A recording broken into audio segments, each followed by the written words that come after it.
Good morning student. आज हम लेके आए हैं आपके सामने बायोलॉजी का एक और टॉपिक किंड वन क्या होता है इसके बारे में जानेंगे और बताएंगे। चलिए जानते हैं क्या होता है किंड वन जो होता है वो सूक्ष्म जीवों द्वारा निर्धारित करने वाली एक प्रक्रिया होती है। इसमें क्या होता है कि सूक्ष्म जीवों की उपस्थिति में जटिल कार्बनिक यौगिक धीरे धीरे सरल कार्बनिक यौगिकों में टूट जाते हैं। तो किंड-वन एक प्रक्रिया होती है जिसमें जटिल यौगिक होते हैं। जटिल सूत्रों का जो कंपोजिशन होता है वो क्या होता है, उनके जो सूक्ष्म जीवों द्वारा क्या होता है अपघटित कर दिया जाता है, छोटे छोटे जीवों को तोड़ दिया जाता है। तो छोटे छोटे जब यौगिकों में टूटता है तो ऐसी प्रक्रिया जो होती है वो किंड-वन प्रक्रिया कहलाती है।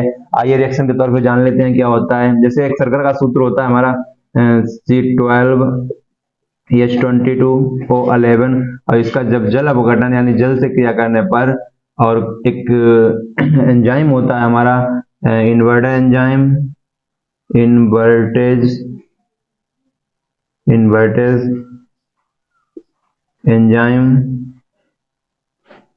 तो इन्वर्टेज एंजाइम की उपस्थिति में क्या होता है, ये जो सूक्ष्म जीव अपना कार्य करते हैं और क्या करते हैं, इसको तोड़ देते हैं, ग्लूकोज और फ्रक्टोज में तोड़ देते हैं, यानी C6H12O6 और C6H12O6।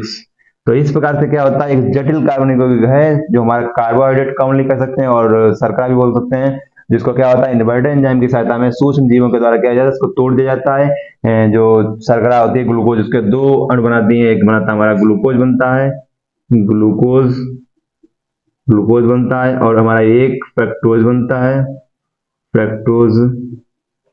तो क्या हुआ कि जटिल कार्बनिक यौगिक का सूक्ष्म जीवों की सहायता से इन्वर्टेज एंजाइम की उपस्थिति में और ग्लूकोज और फ्रक्टोज में तोड़ना हमारी प्रक्रिया कहलाती है। क्या हमारी प्रक्रिया कहलाती है? हमारी प्रक्रिया कहलाती है किंड-वन प्रक्रिया। और इसके बाद में अगर हम देखें तो अगर ग्लूकोज का भी अगर अपघटन करते हैं, ग्लूकोज का भी अपघटन करने पर क्या होता है, ये भी टूटता है और ये जाइमेज एंजाइम की उपस्थिति में क्या करता है, जाइमेज एंजाइम की उपस्थिति में हमारा बनाता है। जैसे हमने ले लिया ग्लूकोज और ले लिया हमने ग्लूकोज या फ्रक्टोज कोई भी अणु ले लिया C12 और O6। तो इसकी क्रिया जब क्या होती है, जो एंजाइम जो हमारा होता है जाइमेज एंजाइम होता है, या हम लिख सकते हैं जाइमेज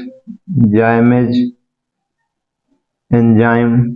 तो जाइमेज एंजाइम जो होता है, जाइमेज एंजाइम की उपस्थिति में क्या होता है, ये क्रिया जो होती है ग्लूकोज और फ्रक्टोज होती है, वो ग्लूकोज और फ्रक्टोज का किंड-वन होकर ग्लूकोज या फ्रक्टोज दोनों में से किसी भी अणु का जाइमेज एंजाइम की उपस्थिति में किंड-वन होकर क्या करते हैं, ये एल्कोहल का निर्माण करते हैं, यानी C2H5 और OH। और इसको रिएक्शन को बराबर करने के लिए हम करेंगे, यानी रिएक्शन को सॉल्व करने के लिए हम क्या करेंगे, C6 यहाँ कार्बन 6 है, यहाँ 2 थे, आगे 2 लगा दिए हमने। तो क्या हुआ, हाइड्रोजन बराबर कर लेते हैं। तो हाइड्रोजन बराबर करने के लिए हमें क्या करना पड़ेगा, हाइड्रोजन बराबर करने के लिए हमें क्या करना पड़ेगा, यहाँ पे हमें 2 लगाने पड़ेंगे, यहाँ 2 लगाएंगे तो 2 पंचे 10 हाइड्रोजन और 2 एकम 2, 10 और 2 12 हाइड्रोजन, 12 हाइड्रोजन इधर भी हमारी है।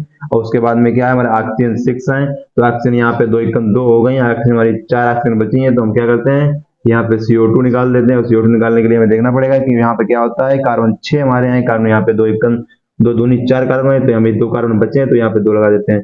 तो क्या हुआ, 2 एकम 2 ऑक्सीजन और 2 दूनी 4 ऑक्सीजन ये हो गए, 6 ऑक्सीजन हमारे इधर भी है, 6 ऑक्सीजन इधर भी है, हाइड्रोजन भी हमारे बराबर हो गए और हमारे ऑक्सीजन और कार्बन भी बराबर हो गए।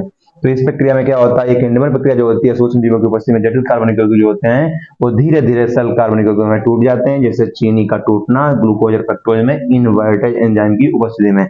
अगर इन्वर्टेज एंजाइम की उपस्थिति में चीनी टूट जाती है और एक जाइमेज एंजाइम होता है, उसकी उपस्थिति में कोई भी ग्लूकोज या फ्रक्टोज का एक अणु होता है, वो क्या करता है, वो एल्कोहल का निर्माण करता है। तो ये प्रक्रिया जो होती है किंड-वन प्रक्रिया होती है, ये बहुत इंपॉर्टेंट है, काफी बार एग्जाम में पूछी गई है। तो या 10th की दृष्टि से और 12th में भी लगभग आता रहता क्वेश्चन है, तो ये इंपॉर्टेंट, बहुत ज्यादा इंपॉर्टेंट है। तो आज की क्लास में इतना ही, मिलते हैं नेक्स्ट क्लास में, तब तक के लिए धन्यवाद। Thank you class.